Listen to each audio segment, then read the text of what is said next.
இந்த வீடியோவில் replace and substitute function பற்றி பார்க்க போகிறோம். வாங்க வீடியோக்குள்ளே போகலாம். ரீப்ளேஸ் அண்ட் சப்ஸ்டிடியூட் ஃபங்க்ஷன் வந்து ஒரு டெக்ஸ்ட்டுக்கு பதிலாக இன்னொரு டெக்ஸ்ட்டை வந்து சேஞ்ச் பண்ணுறது தான். ஸோ ரெண்டுமே ஒரே மாதிரியான ஃபங்க்ஷன், பட் அதனுடைய ஃபார்மேட் மட்டும்தான் இதில் வந்து டிஃபர் ஆகும்.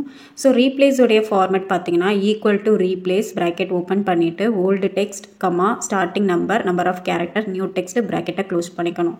இதே இது வந்து சப்ஸ்டிடியூட்டோடைய ஃபார்மேட் பார்த்தீங்க அப்படின்னா equal to substitute bracket open பண்ணிவிட்டு text comma old text comma new text comma instance number. இதில் இன்ஸ்டன்ஸ் நம்பர் அப்படின்றது ஆப்ஷனல் தான், அது வேணும்னா நம்ம கொடுத்துக்கலாம். ஓகே, வாங்க இதுக்கு ஒரு எக்ஸாம்பிள் நம்ம பார்க்கலாம். எக்ஸாம்பிளுக்கு நான் பட்ஜெட் 2022 அப்படின்னா ஒரு டெக்ஸ்ட் வந்து டைப் பண்ணுறேன். இப்போ அந்த 2022 எடுத்துகிட்டு எனக்கு 2023 அப்படின்னு ரீப்ளேஸ் ஆகணும். ஸோ அதை எப்படி பண்ணுறது அப்படின்றது பார்க்கலாம்.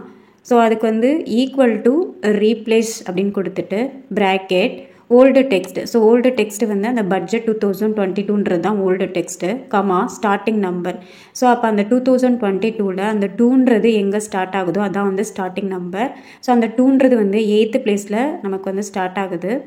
ஸோ ஸ்பேஸையும் இதில் எடுத்து கவுண்ட் பண்ணோம். ஸோ அப்போ 2ன்றது வந்து 8th பிளேஸில் வந்து ஸ்டார்ட் ஆகுது கமா அந்த 8th பிளேஸ்லேருந்து எத்தனை கேரக்டர். ஸோ அந்த 8th பிளேஸ்லேருந்து மொத்தம் 4 கேரக்டரை ரிமூவ் பண்ணிவிட்டு 2023 அப்படின்ற டெக்ஸ்ட்டு வந்து ரீப்ளேஸ் பண்ணணும். ஓகேங்களா? தென் சப்ஸ்டிடியூட் ஃபங்க்ஷன் ரொம்பவே easy. So equal to substitute கொடுத்துட்டு text comma old text comma new text தான் கொடுக்க போகிறோம்.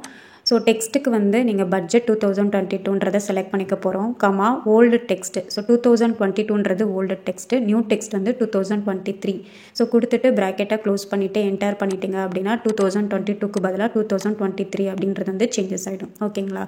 ஸோ ரெண்டுக்குமே வந்து ஃபார்மேட்டிங் மட்டும்தான் சேஞ்சஸ் ஆகுது, மற்றபடி மீனிங் ஒரே மாதிரி தான் இருக்கும். ஓகேங்களா? இந்த வீடியோ உங்களுக்கு யூஸ்ஃபுல்லாக இருக்கும் அப்படின்னு நம்புகிறேன். இந்த வீடியோ உங்களுக்கு பிடிச்சிருந்துச்சு அப்படின்னா லைக் பண்ணிக்கோங்க. அப்படியே என்னுடைய சேனலை சப்ஸ்கிரைப் பண்ணிக்கோங்க. நெக்ஸ்ட் ஒரு யூஸ்ஃபுல்லான வீடியோவில் பார்க்கலாம். தேங்க்யூ ஃபார் வாட்சிங்.